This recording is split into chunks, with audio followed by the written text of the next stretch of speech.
Hulugan lupa, mga kabokals. Wala naman tayo pang cash. Wala tayo pang cash, diba? O, hulugan lupa, farm lot dito po sa Barangay Tukol, San Rafael, Bulacan. Mag-down ka lang ng 40,000 sa isang lote. Pwede mo nang gamitin. Ito po ay 200 square meter. So nag-down siya ng 80,000 dito. At ngayon po ay nagagamit niya na habang naguhulog pa siya. 'Di ba? So hindi mo na kailangang mag-cash. Mag-down ka lang habang hinuhulugan mo. Meron tayong 3 years term, meron tayong 5-6 years term.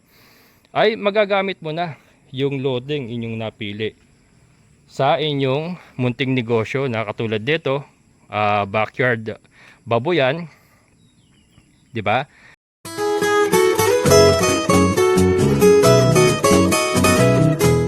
So, isa pong nakakuha rin dito sa Barangay Tukod ng 400 square meter, no? 200 po. 200. Ayan, ayan. Ano, taga Denmark. Yes, taga Denmark po. Ayan. Kasama ni Jojimar. Ayan. Si ano, sino kasama niya? Nanay ko po. Mother niya. Saka yung kapatid ko niya po sa likod. So, sa akin nag-stay dito sa Manila. Balikan din po kami. Sa Manila, sa Cavite po kami. Sa Cavite. Oo. Tapos Pumunta kami dito para sadyain lang talaga yung hiniling lupa. tapos babalik na kayo na Cavite. Yes, balik. Ayan. Ayan. Nagustuhan niyo naman yung lugar? Oo naman po, maganda po talaga yung lugar. So, sana sa mga interesado po na bumili, bili na po kayo hanggat meron pa. Meron pa Kasi sa phase 2. Opo. May ilang mabilis piraso pong pa. maubos. Oo, ayan. So nasa abroad sila, ma'am, nag-avail sila rito. 'Di ba naka-posisyon na kaagad mga kabokas dito sa entrada talaga, tabing kalsada yung nakuha nila. Isa po sa mga naunang nag-avail dito sa Barangay Tukol. Napaswerte, kaya wag na kayo maghintay. Mag-avail na kayo, mura lang talaga siya. Ayan. Yun. Buti na Sige po. nagkita kayo ni nagkita ni Ate Glenda. Sa may Norsagaray, sa Nasa video. Narsagaray. Hindi naman kayo naligaw. Hindi naman, Ayan. kasi... Uy, Kuya Marshall, kumusta? Kami, nag-GPS. Kailan balik po ulit? Sa March 15 na po yung March flight. 15. Mas malapit na. Parang ka lang dito? 2 weeks? 4. Matagal ka nang nasa Manila. Yeah. Kasi marami din ibang pinasikaso. Oo. Pero isa din talaga to sa inuwi ko para makita talaga. Kasi sa video nakikita ko na talaga siya. Tapos sobrang nakaka-excite na makita talaga yun. Maganda to pag nag-develop na kasi yung overlooking kayo ron, no? Oo nga, yung ganda. Overlooking, nakaharap ka sa Kaya nga. sa bundok talaga. Ayan, gaganda pa yan pag nalinis na yan. Pero yung bundok na yan, talaga. Sarap ng hangin, no? Oo, masarap yung hangin dito. Kaya napaswerte ako kumuha dito. Ganda yan. Sa mababait ang tao rito. Sabi nga nila. Kita Kuya Greg, mga kaibigan ko lahat yan. Nice. Right yan. Mabilis lang ba yung tinig mo? Mabilis lang? Nakakakilala na. Oh. Ito talaga po, farm lot po. Yung mga kumuha. Farm lot. Kasi yung sa ibang binibenta nila, puro residential. Ito lang talaga yung farm lot na ano. Ayan, tiga, tabi ko man yung motor ko. Sige po. Ayan. Ayan mga kabukan.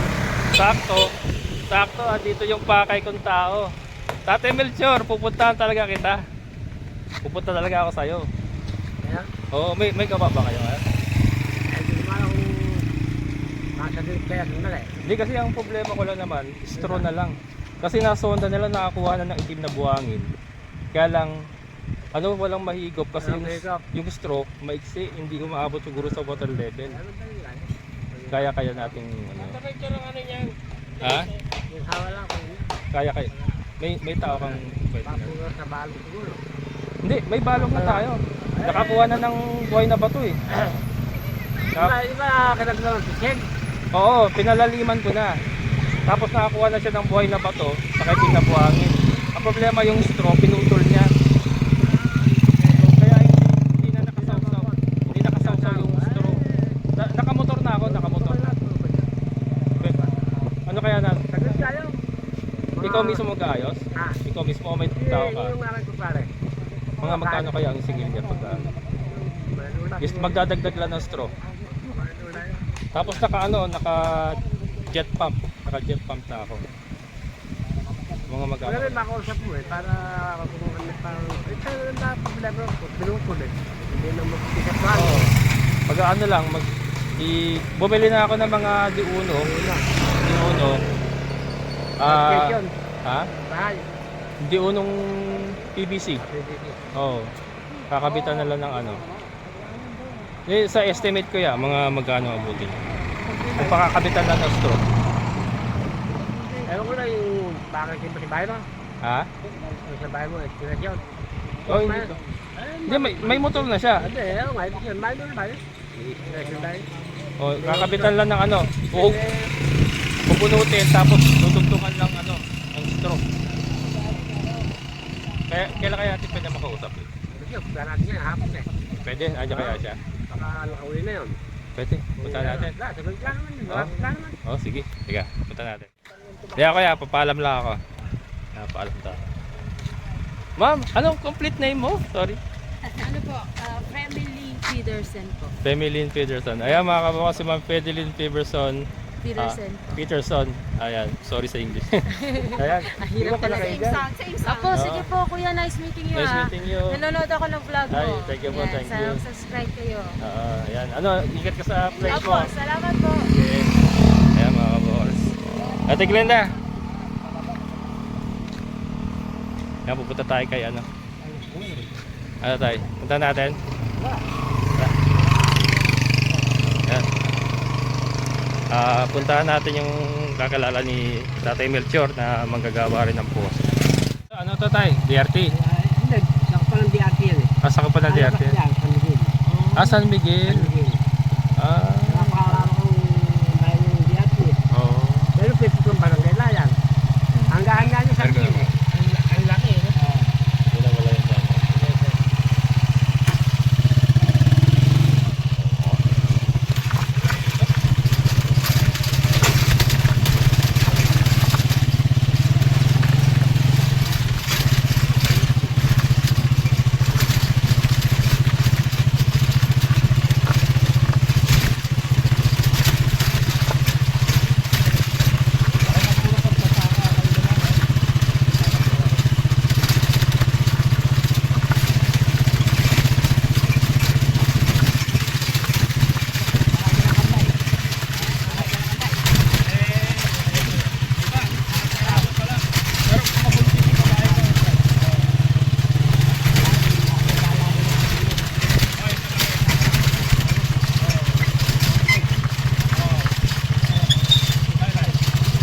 Kanan.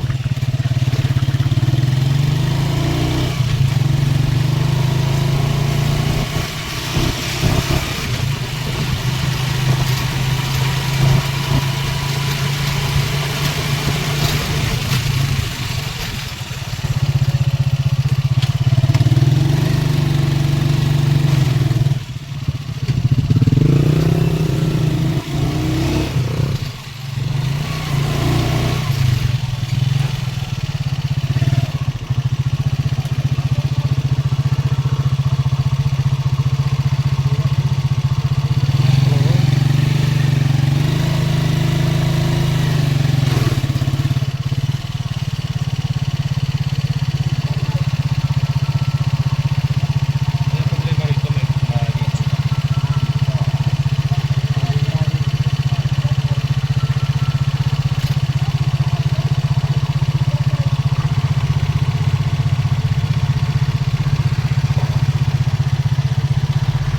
Naiwas ko yung video.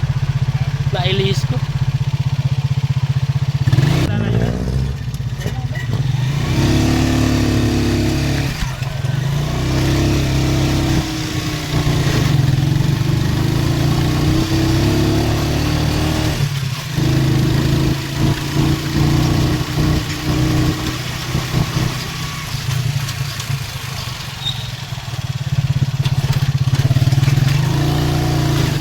Ayan mga kabokals, nandito tayo sa manggagawa.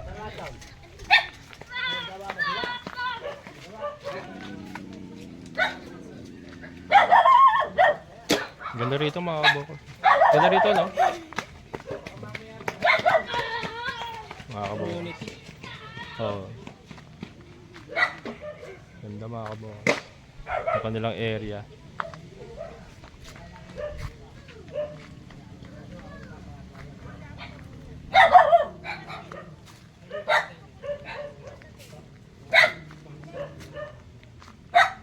Andyan? Wala eh. Ah, Wala.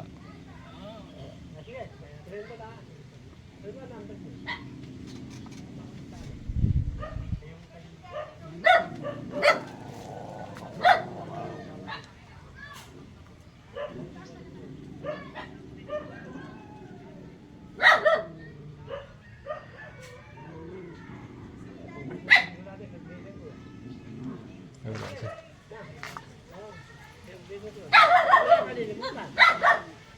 Wala tayo.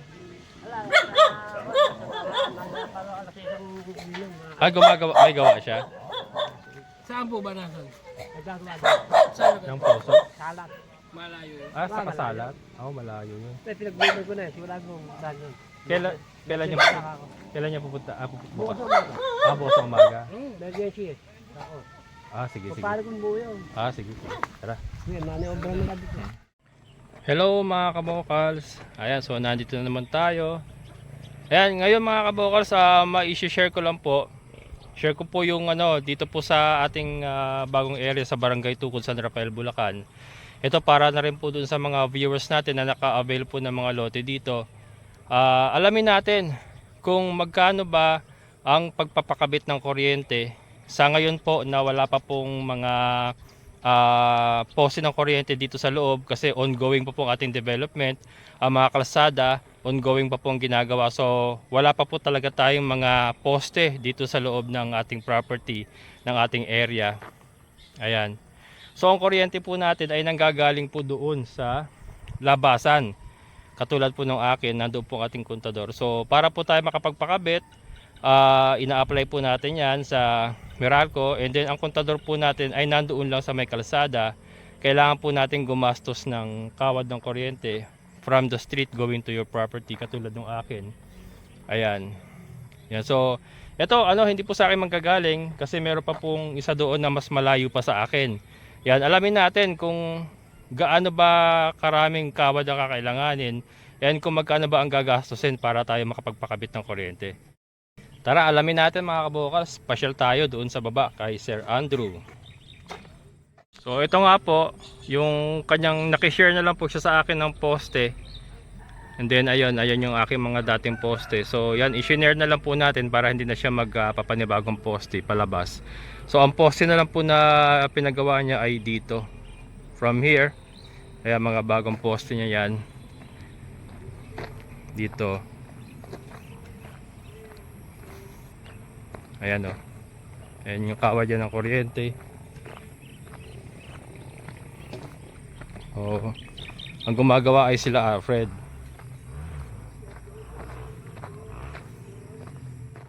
Ayan si Kuya Greg naghahakot ng order siyang dahon ng saging. And ayan, ito nga po yung mga kawad. So dito tayo nagposte sa gilid ng lote ni Sir Jun. Dito na lang niya itinayo yung poste. Ayan, Sir Jun, dito lang sa gilid nagposte kami ni Sir Andrew para sa kawad ng kanyang kuryente. Ayan.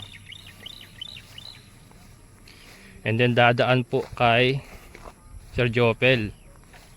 Luckily, ito pong mga dinadaanan natin is puro mga viewers natin, subscriber viewers natin, mga kilala natin. Ayan. Ito po kasi kalsada. Kalsada po yan. Hindi pa lang naayos. And then ito isang lote pa. So dito dumaan. Yan. Dito dumaan yung kawad niya. Magpo-poste pa sila isa dyan. Dito kasi yung property ni Sir Andrew. Ayan. So ayan po yung property niya. So medyo mahaba-haba po yung yung biyahe nung kawad ng kuryente. Ayan, ito nga po yung kalsada mga kabokals, unti-unti na pong nagagawa. So pagka yan po mga kalsada niya, lahat na yan ay nagawa na, susunod po yung mga poste ng kuryente. Kaya lang, sa ngayon po na nauna nga po kami dito, kailangan namin magkawad ng malayo para makakuha kami ng kuryente doon sa aming kontador sa labas. Ayan. So ito, interview natin mga kabokal, si Sir Andrew.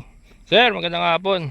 Ayan, para sa kaalaman ng mga viewers natin na nag-avail din dito sa Barangay Tukod, magkano ba gaano ba kahabang inabot itong kawad mo?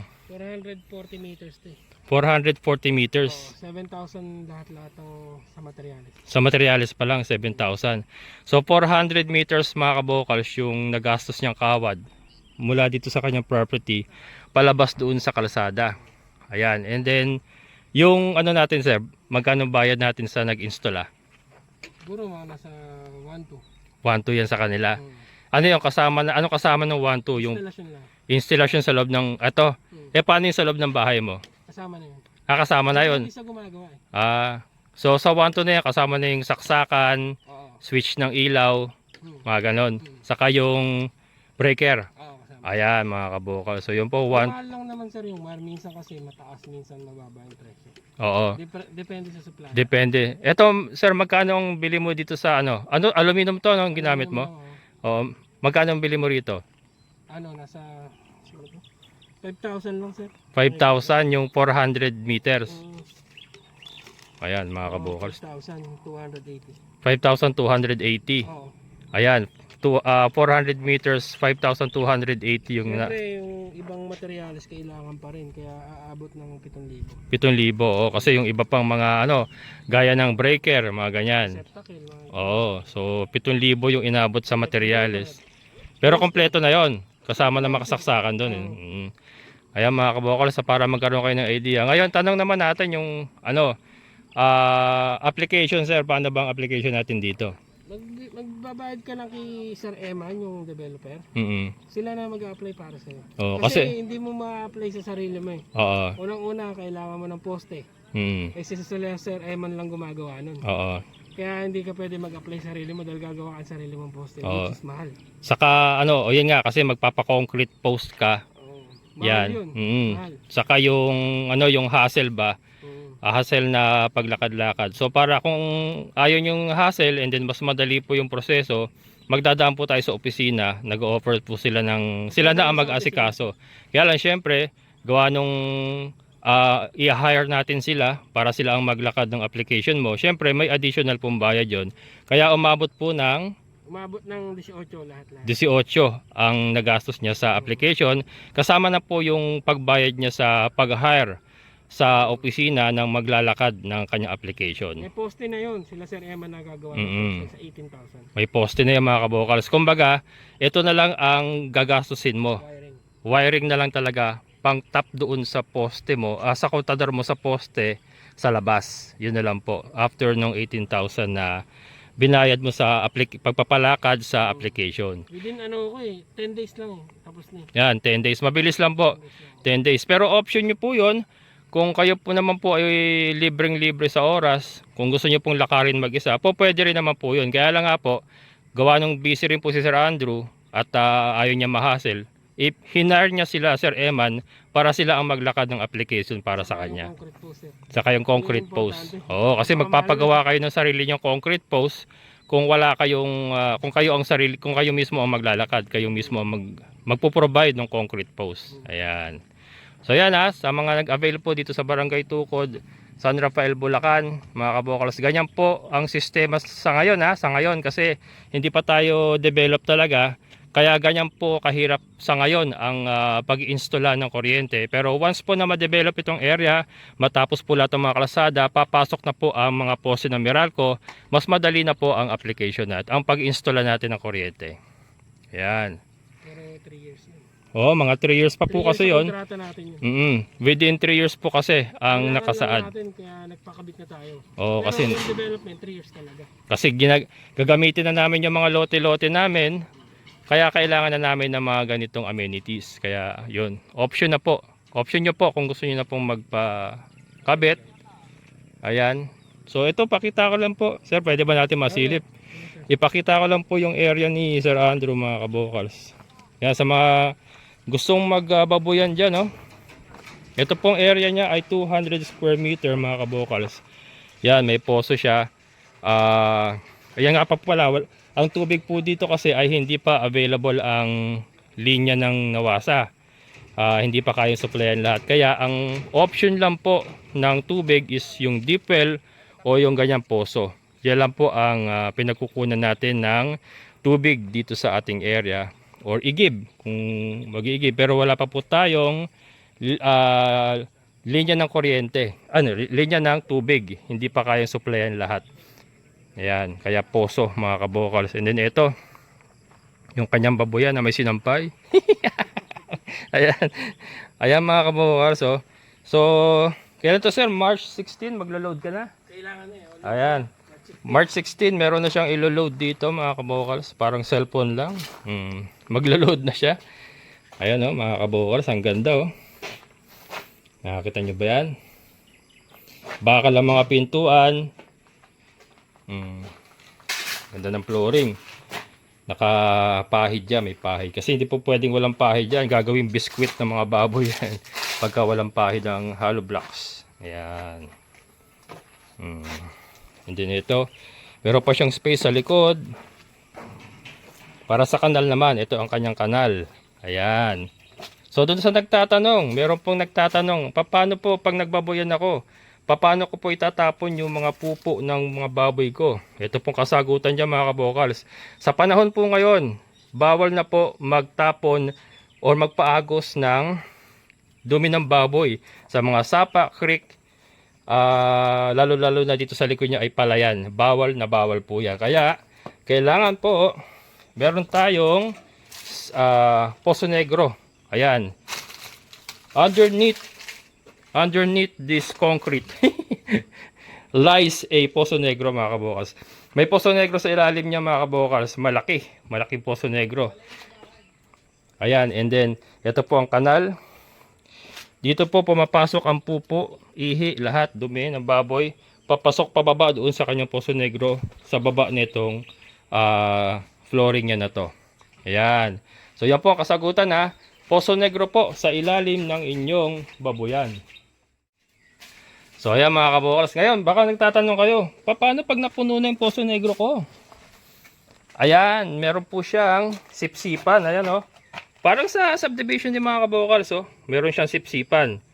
So pag puno na yung inyong poso negro, meron ditong ma-hire na nagsisipsip ng mga poso negro. Ayan, ipapasipsip lang po yan. So yun po ha. Bawal po magpaagos ng pupo ng inyong alagang baboy sa mga creek, sapa, lalong-lalo na sa palayan. Kaya kailangan po poso negro. Meron kayong poso negro sa inyong baboyan. Yun po meron po nagtatanong na isang client ni Ate Glenda, paano po ako magtatapon ng pupo ng aking mga baboy? Ayan po, kailangan may poso negro. Napakadali lang pong gawin yan. Maghuhukay lang po kayo sa ilalim kung saan kayo maglalagay ng kulungan para po ma-maximize nyo yung area. Gayahin po natin yung ginawa namin. Yung sa akin kasi ganito rin, nasa ilalim din po ng kulungan ko. Yun nga lang mas maganda to kaysa sa kulungan ko. Ayan, sa ilalim po ng kulungan ng baboy, andyan po ang poso negro. May buhos po yan, may bakal, may asintada. Yung akin wala. Pero parehas na parehas po konsepto. Mas modern lang po ito kay Sir Andrew. Mas maganda ang pagkakagawa. Pero ang konsepto po ng akin at saka ito ay parehas lang po. Meron po tayong poso negro sa ilalim. Ayan mga kabokals ha. So, 'di ba? Kahit po may kapitbahay na siya rito, magkaroon siya ng kapitbahay, hindi po mangangamoy yan kasi meron po siyang poso negro. Hindi po kumakalat ang dumi ng kanyang alaga. Hindi po kakalat yan. Alaga sa linis, alaga sa hugas, and then yung pupo ay diretso po sa poso negro. Kaya hindi po mangangamoy ang inyong mga alaga sa ganyan pong sistema ng kulungan. Ayan mga kabokals ha. Ang galing. And then ito yung kanyang bahay, yung kanyang Alcatraz. And then secured na secured si sir dito. Nakakita niyo naman mga kabokals oh. Pintuan pa lang, Alcatraz na. Ayan mga kabukals, oh. Solid na solid yan, pakal yan mga kabukals, oh. And then yung kanyang mga bintana, reinforced. Simple-simple lang, oh. And then meron siyang ano rito, oh. Ano ba tawag dito, sir? Landing. Landing, oh. Terrace, o pagka sa umaga, diyan siya magkakape habang siya ay nakadungaw sa kanyang mga alaga. O, di ba? And then meron pa siyang pato ron, mga bibe na alagaan doon sa bandaron. And then pupunuin niya ng paligid. Yung paligid mo, pupunuin mo ng Madre de Agua, no? Ayan. Madre de Agua, mga kabukals. Importante rin po yung Madre de Agua para po tayo makatipid sa pakain ng ating mga alaga. Yan po. So ito po naibahagi namin. So doon po sa mga nagtatanong, siguro hindi talaga nila, wala silang idea sa pag-aalaga ng baboy or paano mag-umpisa. Ito mga kabokals, yan. Hulugan lupa mga kabokals. Wala naman tayo pang cash. Wala tayo pang cash, diba? O hulugan lupa, farm lot dito po sa Barangay Tukod, San Rafael, Bulacan. Mag-down ka lang ng 40,000 sa isang lote. Pwede mo nang gamitin. Ito po ay 200 square meter. So nag-down siya ng 80,000 dito. At ngayon po ay nagagamit niya na habang naguhulog pa siya. 'Di ba? So hindi mo na kailangang mag-cash. Mag-down ka lang habang hinuhulugan mo. Meron tayong 3 years term, meron tayong 5-6 years term. Ay magagamit mo na yung loading inyong napili sa inyong munting negosyo na katulad dito, backyard baboyan. 'Di ba? So, mama-maximize nyo ang gamit ng lupa habang hinuhulugan nyo pa siya ay kumikita na siya. O, 'di ba?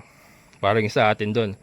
Hinuhulugan pa rin natin 'yon, pero at least may income na kahit papaano, mga kabokals. Oh, 200 square meter lang, oh, mga kabokals, oh. Sakto-sakto na sa isang maliit na baboyan. Kung meron kang 200 square meter. O, makapagtatanim ka pa ng mga ilang pirasong puno, fruit bearing trees. Makapag-aalaga pa ng konting manok, konting pato, pangkain-kain. Yan po ay may plano pa siyang idiretsong ganyan yung kulungan niya pagka nag-expand siya. Kaya, 'di ba, nakaabang lang, nakaabang. Pero at least ayan na, may umpisa na. Din na yung kanyang bunting bahay. 'Di ba? Simple-simple lang. Ayan, oh. So nagnanais po na mag-avail dito sa Barangay Tukod, San Rafael, Bulacan ng hulugan lupa. Kung kayo po ay nagnanais magnegosyo ng isang maliit na baboyan, isang maliit na manukan, or kung ano pa man, basta't on a backyard scale, PM lang po kayo sa Kabokals Farmer Facebook page para po matulungan ko kayo na mag-avail dito sa San Rafael, Bulacan, Barangay Tukod, hulugan lupa, farm lot. Hindi po residential, farm lot po ito. Ayan. Ayan mga kaboss, so bago tayo magtapos, sir, ayan, ano bang may advice mo doon sa mga viewers natin na walang gaanong pera, walang pambili ng cash na lupa, pero gustong magnegosyo ng backyard baboyan, manukan katulad mo? Punta lang sila sa opisina, mag-inquire sila. 40,000 yung down payment, tapos 5 years to pay. Oo. Wala siyang interest, kaya madali lang. Zero interest mga kabokals. Meron tayong 3 years, 5 years at 6 years term. Saka, Zero interest. Huwag kang kukuha ng lupa na wala kang purpose kasi mahirap maghulog. Oo. Kailangan may purpose ka. Kailangan may plano ka talaga. Katulad Hindi pwede nito. yung kukuha ka lang. Katulad nito. Ang plano niya is baboyan. So pagkakuha niya, gawa kagad ng kulungan. To, sir, puro breeder. Breeder, oo. Breeder mga kabokals, hindi siya mag-grow out. Ang partner natin sa bundok na eh. Yan, puro breeder ang umpisa niya rito. Pero, di ba, hindi natin alam. Ano yan eh. Kumbaga, Stepping stone lang to. Stepping stone lang to. As we go on, ano pa yan? Siyempre, mag-expand pa yan. Pero ito, ang ipinapakita namin, kung wala po kayo masyadong puhunan, may available pong mga hulugan lupa na katulad nito, dito sa Barangay Tukod, San Rafael, Bulacan. And ito po, para magkaroon kayo ng idea, na i-share namin yung ginawa ni Sir Andrew. Ayan, so bago tayo magtapos, sir, baka may gusto kong sabihin. Kaya niyo yan, basta unti-unti lang. Ayan. Hindi naman kayang bigla eh. Oo, Unti-unti lang. unti-unti lang. Stars. Alam mo, driver lang ako eh. Ayan, di ba? Pero Unti-unti lang. nandito siya at mag-start siya ng maliit na business niya. And yan nga, start small, dream big, sabi nga nila. Hindi kaya nung bigla. Oo. Ayan, ayan. Maraming salamat, sir. Thank you. Thank you. Ayan. Ayan, sige sir, maraming salamat. Ayan, babalik na tayo mga kabukals at tayo naman magpapakain ng ating mga alaga. Ayan, again mga kabukals, po sa mga nais kumuha dito ng hulugan lupa, San Rafael, Bulacan, Barangay Tukod.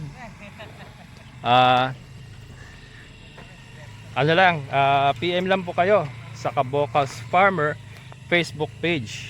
Ayan, para ma-assist po namin kayo ni Ate Glenda sa pagkuha nyo ng hulugan lupa dito. May available pa po tayo sa phase 2. May mga available po tayo. Pwede po kayo mag site view.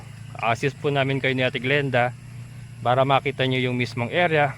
And kung maibigan nyo, pwede nyo pong ipa-reserve. Magbabayad lang po kayo ng 6,000 reservation fee sa isang lote para po hindi na makuha ng iba. And meron po kayong 1 to 2 weeks para makompleto nyo yung remaining na 34,000 sa down payment. And then after that, pwede nyo nang gamitin yung lote habang kayo po ay nagma-monthly. Ayan. So sa mga complete details po, maganda po mag-PM po kayo. And then i-refer ko kay Ate Glenda para po maibigay nyo po lahat ng mga detalye sa monthly amortization at iba pa pong mga kailangan nyo. And mga kabukals, ito po ay clean title, titulado po, legit po. At nakita nyo naman po, puno na dito sa phase 1. Napakarami na po namin ditong naka-avail. And karamihan po ito nakapaligid sa akin ay mga viewer, subscriber ko. Ayan. So legit po mga kabukals. PM lang po kayo, Kabukals Farmer Facebook page. Ayan po yung ating mga kambing. Shoutout kay Sir June, sir. Pudpud na yung damo sa iyong ilote. Ayan. Ito po, ang may-ari po niyan ay nasa Norway. 400 square meter po yan. Pansamantala pong pinagagamit sa atin para po maging pastulan ng ating mga kambing. Shoutout kay Sir June. Ayan. So hanggang dito na lang mga kabukals. Ako'y hiningal. Maraming salamat sa mga solid kabukals and mga silent viewers. Siyempre sa ating kaibigan po Sir Boyet. Sir, thank you so much. So muli, ito ang inyong Kabukals Farmer na nagsabing sabay-sabay tayong mangarap, magsikap at higit sa lahat ay kumilos at siguradong ulan ang ating amazing na buhay. Bye-bye!